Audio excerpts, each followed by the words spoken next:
Welcome to the deep dive.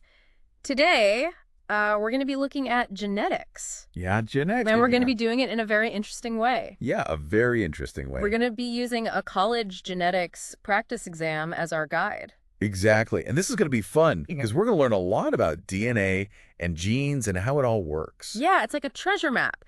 But instead of leading to gold, it leads to a deeper understanding of ourselves. That's a great way to put it. And all living things. Yeah, and we'll decode the structure of DNA and see how DNA replication works. Yeah. And we'll even see how the information in DNA gets turned into proteins. And we're also going to touch on some cutting-edge research on telomeres. Yeah, those protective caps on our chromosomes. Yeah, those things are fascinating. They really are.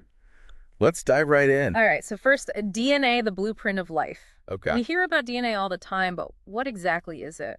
Imagine a long spiraling ladder, and that's DNA. Yeah, the double helix. Yeah. And the rungs of that ladder are made of pairs of molecules. They're called nucleotides, and they're the building blocks of DNA. Okay. What's interesting is that these nucleotides pair up in a very specific way. Okay. A always with T and C always with G. A with T, C with G, like a secret code. You can think of it that way. Okay. It is a code, the language of life, written in the sequence of these nucleotides. Interesting. And this base pairing is important because when DNA replicates, each new copy has to be exactly like the original. So it's like a self-copying blueprint, so the instructions for life are passed on accurately from one generation to the next. Exactly. Okay. Now, this structure was revealed by Watson and Crick. Oh, yeah, I've heard of them. Yeah. But they relied on the work of Rosalind Franklin. Okay. Her X-ray diffraction images gave them clues about DNA's shape. It's amazing how scientific breakthroughs often rely on the work of others. Absolutely. It's like pieces of a puzzle coming together. And speaking of the bigger picture, think about those DNA testing services. Oh, yeah, the ones that are getting so popular. They analyze your DNA sequence and reveal things about your ancestry. Yeah, and predispositions to certain health risks. It's incredible. It's like looking into our own personal instruction manual. It really is. But how does DNA direct the processes of life? How does this code get translated into action? That's where the central dogma of molecular biology comes in. Yeah. It describes the flow of genetic information from DNA to RNA to protein. Okay. DNA has all the instructions for building and running an organism. Yeah. RNA acts as a messenger, carrying those instructions from the DNA to the ribosomes. So DNA is the blueprint, RNA is the messenger, and protein is the final product. Exactly. But how does that actually happen? Think of it like baking a cake. DNA is the recipe book, RNA is the copied recipe card, and protein is the delicious cake. Okay, I like where this is going. During transcription, a specific section of DNA is copied into a molecule of RNA. Okay. This RNA molecule then travels out of the nucleus and into the cytoplasm where it encounters ribosomes. Okay. Here, the process of translation takes place, where the sequence of nucleotides in the RNA is used to assemble a chain of amino acids, the building blocks of proteins. So the ribosome is like the oven, and the RNA is the recipe card telling the oven what kind of cake to bake, or protein in this case. I like that analogy. Thanks. And within this process is the genetic code, a set of rules that determine which sequence of nucleotides codes for which amino acid is for us. It's a complex language, but one that scientists have been able to decipher, which has opened up possibilities in fields like medicine and biotechnology. That's amazing. Yeah, it is. It's mind-boggling to think that this entire process from DNA to protein is happening inside our cells right now. It really is. It's a remarkable process. Yeah, constantly orchestrating the symphony of life. Absolutely. Now, speaking of intricate processes, let's move on to how DNA is copied during replication. Yeah. This is crucial for cell division, allowing each new cell to inherit a complete set of genetic instructions.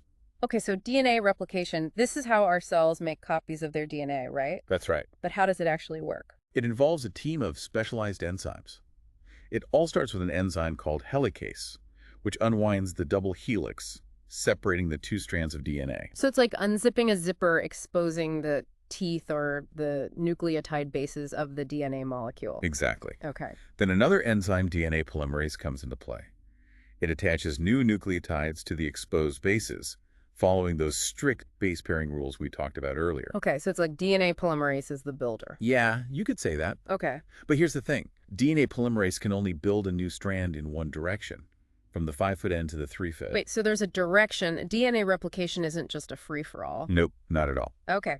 This directionality creates a challenge because the two strands of DNA run in opposite directions. Oh, I see. On one strand, called the leading strand, DNA polymerase can move smoothly along, building a continuous new strand. But on the other strand, the lagging strand, it has to work in short bursts, creating fragments that are later stitched together. Ah, so that's where Okazaki fragments come in. Those are the little pieces on the lagging strand. That's right. Okay. It's like building a road in one direction, then having to hop back and fill in sections in the opposite direction. Okay. Now, the exam actually has a question about Okazaki fragments. Does it?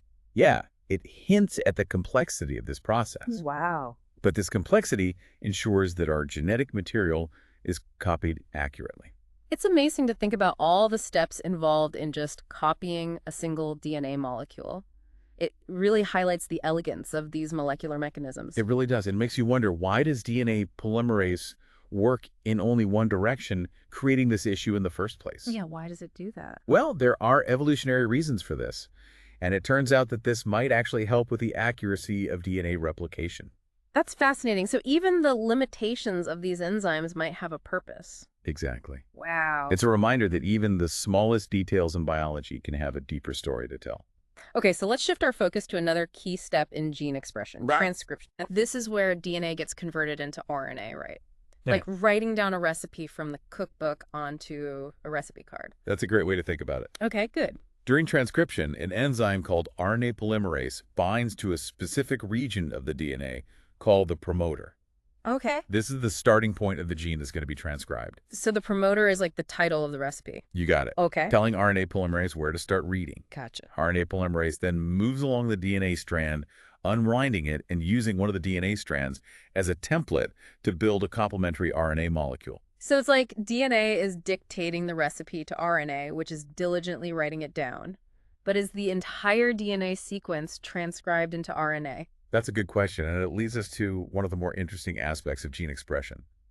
In organisms like us, genes are not continuous stretches of coding sequences. Really? Yeah, they're interrupted by non-coding regions called introns. Introns. What are those? Think of them like commercials interrupting your favorite TV show. Okay, I can see that. They're segments of DNA within a gene that don't code for protein. The coding sequences are called exons, and those are like the actual episodes of the show. So during transcription, both introns and exons get transcribed into RNA. Yes, they do. Yeah. But before this RNA molecule can be used to make protein, it needs to be edited. This is called splicing. Splicing. Yeah. Okay. The introns are cut out, like removing the commercials, Right. and the exons are spliced together, creating a continuous coding sequence. So it's like a molecular editor creating a streamlined version of the recipe Exactly. without any interruptions. Now, the splicing process is very precise, making sure that the exons are joined together in the right order. Okay. The exam actually has a question about splicing and the spliceosome. Oh, really? Yeah, the spliceosome is the complex that carries out splicing. Wow. A spliceosome. Mhm. Sounds complicated. It is pretty complex. This splicing thing seems like an extra step. Yeah. Why bother with introns at all? That's what I was thinking. Now, scientists have been trying to figure that out for a long time. Yeah. It turns out that introns are pretty important. Oh, okay. They can regulate gene expression, influencing when and how much of a particular protein is made. Oh, wow. And they can also contribute to the evolution of new genes through something called alternative splicing. Alternative splicing. What's that? It's where different combinations of exons can be spliced together, resulting in multiple different protein isoforms from a single gene. It's like having a single recipe that can be modified to create different dishes. So our cells are like master chefs whipping up a diverse menu of proteins from a limited set of ingredients. I like that. It's incredible how much complexity is packed into this process of gene expression. It really is. So we've covered DNA structure, replication, and the journey from DNA to protein. We've covered a lot of ground. Yeah, and I think we should give our listeners a moment to digest all of this incredible information. Yeah, let's take a break. We'll be back soon to talk about the mysteries of telomeres Okay, thanks again. and to explore even more fascinating questions from our genetics practice exam. So stay tuned. We'll be right back. Welcome back to the deep dive. We're going to be talking about a topic that I find really interesting. Oh, yeah. Telomeres. Telomeres, okay. They sound kind of like something out of a sci-fi movie. They do a little bit right These now. protective caps on the ends of our chromosomes. Yeah, but they're very real. Yeah. And they play a really important role in making sure our DNA stays in good shape. So, if DNA is like a shoelace, telomeres are the little plastic tips that prevent it from fraying? That's a really good analogy. Thanks. They protect the ends of chromosomes from being broken down Okay. or from fusing with other chromosomes. Oh, wow. Without them, our cells would constantly be at risk of losing important genetic information. So they're like tiny guardians protecting our genetic code. Exactly. Okay, cool. And here's where it gets even more interesting. Okay. Telomeres actually shorten every time a cell divides. Wait, so our DNA gets shorter over time? Well, it's a natural part of aging. Hmm. Every time a cell divides, its telomeres get a bit shorter. So it's like a clock ticking away. Kinda, you could think of it that way. So the length of our telomeres can tell us how old our cells are. You could say that, and when telomeres get too short, cells can't divide properly anymore. Oh, so what happens then?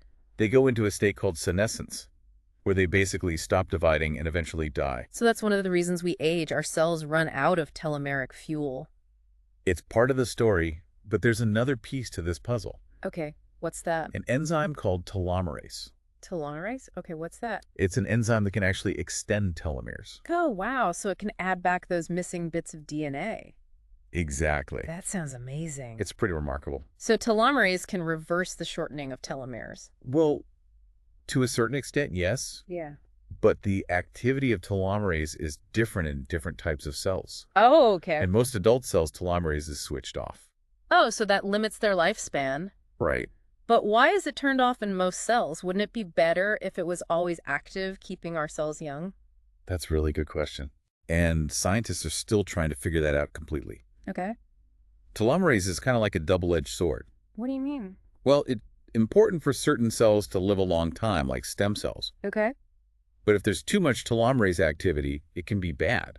Oh, how so? Well, it can lead to cancer. Way too much telomerase can cause cancer. Yeah, uncontrolled cell growth is a big part of cancer, Right. and what allows cells to keep dividing forever. Telomerase. Exactly, by turning on telomerase, cancer cells can become immortal. Wow, so they bypass the normal limits on cell division. That's right. So cancer cells have basically hijacked this enzyme. You could say that, and that's why scientists are researching ways to stop telomerase activity in cancer cells. Trying to stop them from dividing so much. Exactly. So these tiny caps on our chromosomes could be the key to understanding both aging and cancer. It's pretty amazing, isn't it? It is. Even the smallest parts of our cells can have a huge impact on our health. And speaking of small components, remember those practice exam questions? Yeah. There's one about the makeup of telomeres. Oh, right. What about it? What's so special about how this enzyme is put together? Well, most enzymes are made entirely of protein. Okay. But telomerase is different. It's made of RNA and protein. Hold on, an enzyme made of RNA and protein? I thought they were just proteins. You're right, most of them are. But telomerase is unique, Wow. and the RNA part of it is really important. Oh, how so? It acts like a template guiding the addition of DNA repeats onto the ends of chromosomes. So the RNA is like a blueprint for building telomeres. Exactly. That's incredible. RNA is more versatile than I thought. It's not just a messenger, it can also be part of enzymes. The RNA is involved in all sorts of things, from protein synthesis to gene regulation to DNA replication. Wow, so we've covered DNA structure, replication, the journey from DNA to protein, and now telomeres. It's been a whirlwind tour. It has. I feel like we've zoomed in on the machinery of life. Absolutely. Mhm. But we're just getting started. I know there are so many more questions to explore. Like how all these processes are regulated. Yeah, and how mutations happen. And what new discoveries in genetics are waiting for us. Stay tuned for the last part of our deep dive. Okay. We'll be looking at more exam questions and diving deeper into the mysteries of the genetic code. Sounds good. Welcome back to the deep dive. We've been on quite a journey, haven't we? We have from the structure of DNA to the secrets of telomeres. And we've used this college genetics practice exam as our guide. Yeah, it's been a really interesting way to explore these topics. It has. And speaking of exploring, let's look at a question that really shows how clever scientific discovery can be. Okay, which one? The Avery McLeod-McCarty experiment. Oh, yeah, that's a classic. I remember learning about it in school, but it's a bit of a blur now. Well, it was a really important study. Yeah. Back then, scientists weren't sure if DNA or protein carry genetic information. Oh, so this experiment helped settle that debate. Exactly. Okay, so remind me what they did. They used 2 strains of bacteria, one that caused pneumonia and one that was harmless. And they found that when they mixed heat-killed virulent bacteria with live harmless bacteria, something strange happened. What happened? The harmless bacteria became virulent. Wow, so something from the dead bacteria was transforming the live ones. That's right. And they wanted to know what that transforming principle was. Okay. They thought it might be DNA. So how did they test that? They treated the mixture with different enzymes to break down specific molecules. Okay. When they used an enzyme to break down protein, the transformation still happened. Oh, so it wasn't protein. All right. But when they used an enzyme to break down DNA, the transformation stopped. Ah, so DNA was the key ingredient. Exactly. It was the carrier of the genetic information. It's amazing how scientists can figure these things out. Yeah, they designed some pretty ingenious experiments. Speaking of figuring things out, let's look at another question from our practice exam that people sometimes find tricky. All right. Which one? The difference between the leading and lagging strands in DNA replication. Ah, yes, the leading and lagging strands. It all has to do with the fact that DNA polymerase can only work in one direction, right? That's right. So how does it handle that when the two strands of DNA run in opposite directions? Well, on one strand called the leading strand, DNA polymerase can just keep going smoothly as the DNA unwinds. Okay. But on the other strand called the lagging strand, it has to work in pieces. Okay, I'm trying to picture this. So on the leading strand, it's like a smooth car ride. Yeah, nice easy drive. But on the lagging strand, it's like having to stop and start all the time. Yeah, like you're hitting a bunch of red lights. Exactly. And those pieces on the lagging strand are the Okazaki fragments, right? Yes, those are the fragments that are later joined together. It's incredible how nature has found a way to make this work. It really is. And the exam also asks about why DNA polymerase only works in one direction. Oh, that's a good question. I know it seems like being able to go both ways would be better. You would think so. But scientists believe that this one-way movement actually helps make DNA replication more accurate. Wow, so a limitation can actually be beneficial. Exactly. It's all about ensuring the faithful transmission of genetic information. This deep dive has really shown me how complex and amazing our cells are. It's a whole world down there at the molecular level. We've talked about DNA structure, the steps of replication, how genes are expressed, and even the role of telomeres. And we've learned a lot from this practice exam. We have. It's been like having a key to unlock the secrets of genetics. I agree. It's been a fascinating journey. If you've enjoyed this deep dive, I encourage you to explore these topics further. There's so much more to discover in the world of genetics. And who knows, maybe you'll be the one making the next big breakthrough. That would be amazing.